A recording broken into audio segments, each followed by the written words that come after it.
हाय। अगर आप UGC net commerce की तैयारी कर रहे हैं तो ये वीडियो आपके लिए बहुत ही इम्पोर्टेंट होने वाला है, क्योंकि अभी सबसे बड़ा सवाल ये नहीं है कि पेपर कब होगा।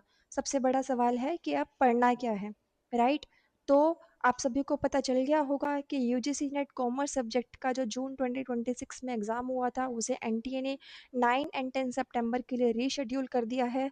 तो प्लीज़ पैनिक मत होइए, क्योंकि आज मैं आपको बताने वाली हूँ कि अब प्रिपरेशन कैसे करनी है और कौन से टॉपिक सबसे पहले पढ़ने हैं एंड किन टॉपिक से क्वेश्चंस आने की पॉसिबिलिटी सबसे ज़्यादा है। ओके, तो वीडियो को एंड तक ज़रूर देखना। पेपर के रीशेड्यूल होने की वजह से आप सभी कॉमर्स एस्पिरेंट्स को एक बहुत ही वैल्यूएबल चीज़ मिली है, दैट इज़ टाइम। लेकिन यही टाइम अगर सही स्ट्रेटजी से यूज़ नहीं किया तो यही एडवांटेज डिसएडवांटेज बन सकता है। इसलिए आज हम सिलेबस को दोबारा शुरू से नहीं पढ़ेंगे, हम करेंगे स्मार्ट रिवीजन। एक ऑनेस्ट आंसर देना, अगर मैं आपसे पूछूं कि यूजीसी नेट कॉमर्स के पूरे सिलेबस में से आपकी फेवरेट यूनिट कौन सी है, accounting, finance, marketing, HRM, research, तो प्लीज़ मुझे कमेंट सेक्शन में ज़रूर बताना, ताकि मैं ये भी जान पाऊँ कि आपका फेवरेट सब्जेक्ट कौन सा है। और मैं चाहूँगी कि आप कमेंट सेक्शन में अपना वीकेस्ट यूनिट पे मुझे ज़रूर बताएं, ताकि अगला जो टॉपिक होगा वीडियो का वो मैं आपके कमेंट से ही डिसाइड करूँ।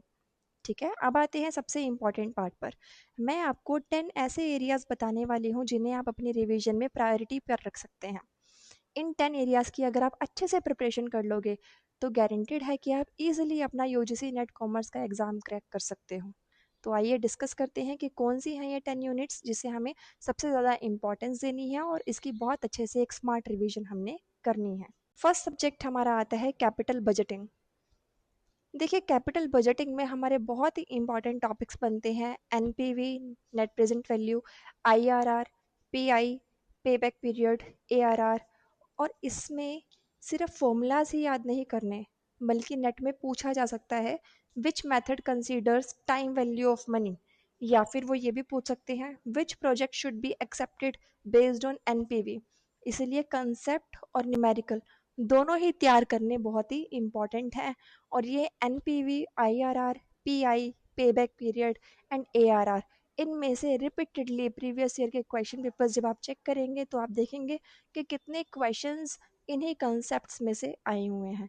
तो इन टॉपिक्स को आपने बिल्कुल नहीं छोड़ना और कैपिटल बजटिंग के पार्ट को बहुत ही अच्छे से आपने प्रिपेयर करना है। नंबर 2 आता है leverage. Yes, leverage is the second most important topic, और इसमें आपने कवर करना है operating leverage, financial leverage and combined leverage.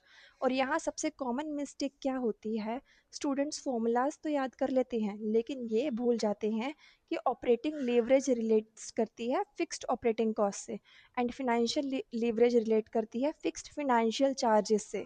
ये डिफरेंस को समझना बहुत ही इम्पॉर्टेंट है। इनके एग्जाम्पल्स के थ्रू इनके कॉन्सेप्ट को क्लियर करना बहुत इम्पॉर्टेंट है। तो इसकी प्रैक्टिस आपने बहुत अच्छे से करनी है। नंबर 3 आपका आता है accounting standards. Yes, Indian accounting standards. यहाँ पर मैचिंग के क्वेश्चन सबसे ज़्यादा आते हैं, जैसे कि आपको अकाउंटिंग स्टैंडर्ड्स दे दिए जाएंगे, फॉर एग्जांपल 7, 37, 2, और साइड में आपको बताया जाएगा, आपने करेक्टली मैच करना है कि कौन सा अकाउंटिंग स्टैंडर्ड्स किस पर्पस के लिए है। ओके, तो अकाउंटिंग स्टैंडर्ड्स सारे ही बहुत अच्छे से आपने याद करने हैं ताकि आप मैचिंग क्वेश्चंस को ईजिली क्रैक कर सको। इनका लॉजिक समझना है आपने। नंबर 4 पे हम प्रायोरिटी देंगे रिसर्च मैथडोलॉजी के पार्ट को। बिल्कुल, फोर्थ आता है हमारा रिसर्च मैथडोलॉजी, और इसमें बहुत ही हमारे इंपॉर्टेंट टॉपिक्स कवर होते हैं, जैसे कि सैम्पलिंग का, हाइपोथेसिस टेस्टिंग, वेरिएबल्स क्या होते हैं, रिसर्च डिज़ाइन क्या होता है, correlation, regression, t test and ANOVA के टॉपिक्स, ये बहुत ही इंपॉर्टेंट है।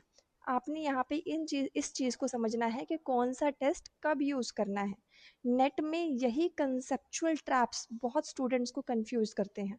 ठीक है, तो यहाँ पे बहुत ही अच्छे से प्रिपेयर करते हुए आपको जानना होगा कि कौन सा टूल, कौन सा स्टैटिस्टिकल टूल कब अप्लाई होता है। आते हैं नंबर 5 पर, which is international business. International business में हमारे बहुत ही इंपॉर्टेंट टॉपिक्स आते हैं, जैसे डब्ल्यूटीओ का, गैट का, ट्रेड ब्लॉक्स क्या होता है, एफडीआई एंड एफपीआई क्या है, बैलेंस ऑफ पेमेंट्स क्या है, इंटरनेशनल ट्रेड थ्योरीज, सारी के सारी आपने कवर करनी है।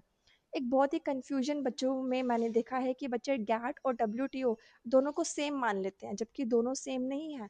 गैट तो एक एग्रीमेंट है, एक फ्रेमवर्क एक फ्रेमवर्क था, जबकि डब्ल्यूटीओ एक इंटरनेशनल ऑर्गेनाइजेशन है। डब्ल्यूटीओ ने गैट को रिप्लेस किया।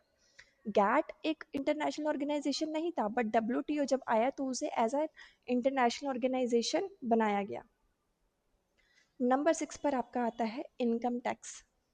This is the sixth important part जिसे आपने प्रायोरिटी देनी है अपने रिवीजन में। यहाँ सिर्फ सेक्शंस की लिस्ट याद करने की बजाय क्वेश्चंस को प्रैक्टिकल तरीके से आपने पढ़ना है। जैसे कि टीडीएस प्रोविजंस क्या है, डिडक्शंस क्या है, रेजिडेंशियल स्टेटस क्या है, हेड्स ऑफ इनकम, इनके क्वेश्चंस को भी सॉल्व करना है। टैक्स प्लानिंग वाले पोर्शन को अच्छे से आपने पढ़ना है, क्योंकि एक छोटा सा वर्ड पूरा आंसर इनकम टैक्स में बदल देता है। तो इनकम टैक्स के पोर्शन को आपने अच्छे से तैयार करना है, और मेजर इंपॉर्टेंट जो भी सेक्शंस हैं उनको बहुत ही अच्छे से आप प्रिपेयर कर लेना। नंबर 7 पर आता है बिजनेस लॉस। बिजनेस लॉज में हमारे मेजर एरियाज आते हैं। कॉन्ट्रैक्ट एक्ट क्या है, कंपनीज एक्ट के बारे में अच्छे से पढ़ना होगा। नेगोशिएबल इंस्ट्रूमेंट्स क्या होते हैं, एलएलपी क्या है, GST and competition act, yes, इनके पार्ट्स को भी आपने अच्छे से पढ़ना होगा। यहाँ एक गोल्डन रूल है कि सेक्शन याद करने से पहले कंसेप्ट को समझो। क्वेश्चन अगर ट्विस्टेड लैंग्वेज में आ गया तो कंसेप्ट ही बचाएगा आपको, आपका क्रैमिंग नहीं बचाएगा, क्योंकि रोट लर्निंग आज करोगे तो कल भूल जाओगे। बट अगर सेक्शन या आप समझने के लिए आप कंसेप्ट को पहले समझोगे तो इजीली आप ट्विस्टेड लैंग्वेज के क्वेश्चंस को भी सॉल्व कर पाओगे। नंबर 8 पर हमारा आता है मार्केटिंग मैनेजमेंट का subject. Commerce student marketing management को जनरली हल्के में ले लेते हैं, जबकि ऐसी गलती बिल्कुल मत करना। मार्केटिंग मैनेजमेंट में आपके बहुत ही इंपॉर्टेंट एरियाज हैं, जैसे एसटीपी क्या होता है, राइट, सिगमेंटिंग, टारगेटिंग एंड प्रमोटिंग, इसको आपने बहुत ही अच्छे से प्रिपेयर करना है। मार्केटिंग मिक्स का topic, consumer behaviour, product life cycle, pricing, branding, CRM, customer relationship management, यहाँ आपने इन सभी टॉपिक्स को बहुत अच्छे से प्रिपेयर करना होगा। मैं आपसे अगर एक सवाल पूछूं कि मार्केटिंग मायोपिया क्या होता है और किसने दिया था, तो क्या आप जवाब दे पाओगे? कमेंट सेक्शन में मुझे बताओ, मार्केटिंग मायोपिया किसने दिया था। देखो, अब आपने करना क्या है कि मार्केटिंग मायोपिया दिया किसने था उस पर्सन का नाम याद रखने के साथ साथ ये भी तो समझना है कि मार्केटिंग मायोपिया का मीनिंग क्या है, ये कंसेप्ट है क्या, किसके बारे में ये बात करता है। ठीक है, तो मार्केटिंग के सब्जेक्ट में आने वाली ऐसी जो की टर्म्स हैं जहाँ पे स्ट्रेट एमसीक्यू बन सकता है, उनको ज़रूर अच्छे से प्रिपेयर करना। नंबर 9 पर आता है हमारा वर्किंग कैपिटल का टॉपिक। वर्किंग कैपिटल के पोर्शन में आपको कवर करना होगा operating cycle, working capital management, inventory, receivables and cash management जैसे सुपीरियर टॉपिक्स। और यहाँ न्यूमेरिकल एंड कंसेप्चुअल दोनों तरह के क्वेश्चंस आपको तैयार रखने होंगे। नंबर 10 पर हमारा आता है एचआरएम एंड मोटिवेशन का सब्जेक्ट। इसमें हमारी बहुत ही इम्पॉर्टेंट थ्योरीज आती हैं, जैसे मैस्लो की थ्योरी है, हर्सबर्ग, मैकग्रेगर, लीडरशिप थ्योरीज है, आपकी परफॉर्मेंस अप्रेजल का टॉपिक है, ट्रेनिंग एंड डेवलपमेंट का पार्ट है। ये सभी इंपॉर्टेंट है और इन थ्योरीज को आपने आपस में कंफ्यूज नहीं करना है, इनके कंसेप्ट को बहुत ही अच्छे से आपको समझना होगा एक टाइमलाइन बनाते हुए। एक बहुत ही इम्पॉर्टेंट बात, अगर आपका एग्ज़ाम रीशेड्यूल हुआ है तो इसका मतलब ये नहीं कि आप पूरा सिलेबस फिर से लाइन बाय लाइन पढ़ना शुरू कर दोगे, नहीं, दैट्स द बिगेस्ट मिस्टेक। बल्कि आपकी स्ट्रेटेजी अब ये होनी चाहिए कि आप पहले फटाफट रिवाइज करो, प्रैक्टिस करो, एनालाइज करो और उसको रिपीट करो। ठीक है, एक टॉपिक पढ़ो, फिर उसके प्रीवियस ईयर क्वेश्चन सॉल्व करो, फिर गलत क्वेश्चंस की नोटबुक अलग से बनाओ जहाँ पे आप नोट कर सको कि मिस्टेक्स क्या है, और 2-3 दिन के बाद उस टॉपिक को दोबारा से आपने रिवाइज करना है। एक नेट के लिए स्ट्रेटजी है जो कि आपने याद रखनी है कि जब डिफ़िकल्ट क्वेश्चन आए, आपको लगे कि ये क्वेश्चन आप क्रैक नहीं कर पा रहे हो, तो आपने सबसे पहले आंसर ढूंढने की कोशिश नहीं करनी, बल्कि आपने करना क्या है, ऑप्शन एलिमिनेशन की ट्रिक को यूज़ करना है। अगर आप 4 में से 2 ऑप्शन भी क्लियरली एलिमिनेट कर देते हो, तो सही आंसर को चूज़ करने की जो पॉसिबिलिटी है वो बहुत ही ज़्यादा बढ़ जाती है। इसलिए नेट के एग्ज़ाम के लिए सिर्फ नॉलेज ही नहीं, बल्कि ऑप्शन एलिमिनेशन स्किल का होना भी बहुत ही इम्पॉर्टेंट है। ठीक है, एक और बात मैं आपको बताना चाहूँगी कि अगर आपका प्रीवियस पेपर ख़राब हुआ था और अगर आपको ये लगता है कि प्रिपरेशन सारी वेस्ट हो गई है, या आप सोच रहे हो अब दोबारा मैं कैसे प्रिपेयर करूँ, तो याद रखो आपके पास एक और गोल्डन अपॉर्चुनिटी चल के आई है। इस बार फिर ज़्यादा अच्छे से पढ़ना है, ठीक है, और क्वांटिटी में नहीं पढ़ना ज़्यादा कि मुझे पूरा सिलेबस फिर से लेके बैठ जाएँ और सारी की सारी बुक्स दोबारा से करनी है, नहीं। बल्कि एक स्मार्ट स्ट्रेटजी, एक बेटर स्ट्रेटजी के साथ आपने पढ़ना है, क्योंकि अब आपको थोड़ा और एक्स्ट्रा टाइम मिल चुका है।